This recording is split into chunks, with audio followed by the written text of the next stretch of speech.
اعوذ باللہ من الشیطان الرجیم، بسم اللہ الرحمن الرحیم۔ شروع خدا کا نام لے کر جو بڑا ہی مہربان نہایت رحم کرنے والا ہے۔ السلام علیکم ورحمۃ اللہ وبرکاتہ۔ تمام سامعین کو ہمارے چینل کی طرف سے خوش آمدید۔ مجھے امید ہے کہ آپ سب لوگ خیریت سے ہوں گے۔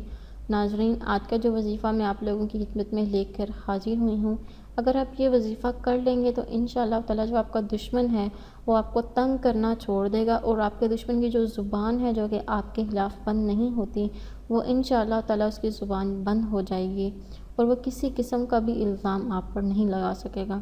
اس کے علاوہ اگر آپ یہ وظیفہ کر لیں تو انشاءاللہ تعالیٰ آپ کا جو دشمن ہے آپ کو اس کے ظلم سے نجات مل جائے گی، اور آپ کا دشمن ہے وہ اس کا جو بھی آپ پر وار کرتا ہے یا جو بھی چال چلتا ہے اس کی چال الٹی ہو جائے گی، اور وہ زمانے میں خود ہی ذلیل و رسوا ہو کر رہ جائے گا۔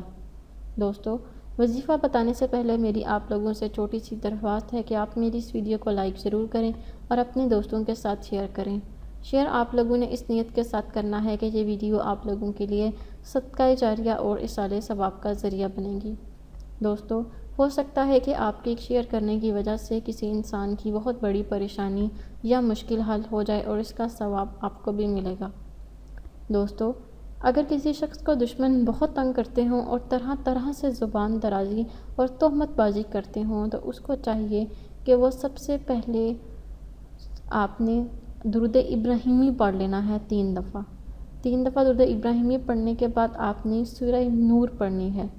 سورہ نور کو آپ نے روزانہ باوضو ہو کر دن میں کسی بھی وقت ایک ہی بیٹھک میں 5 مرتبہ پڑھ لیا کریں۔ انشاءاللہ تعالیٰ دشمن کی زبان چغلی، الزام تراشی اور نقصان پہنچانے سے باز رہے گی۔ دوستو، اگر آپ کو آج کا وظیفہ پسند آیا ہے تو کمنٹس میں اس کا اظہار ضرور کریں اور ہماری کوششوں کو ضرور سراہیں۔ میری اللہ پاک سے دعا ہے کہ اللہ پاک آپ سب پر اپنا رحم فرمائے اور آپ سب پر کو اپنی رضا، اپنی خوشنودی عطا فرمائے، آمین۔ دوستو، انشاءاللہ تعالیٰ آپ سے پھر ملاقات ہوگی۔ اگلی ویڈیو تک مجھے اجازت دیجیے۔ اللہ حافظ۔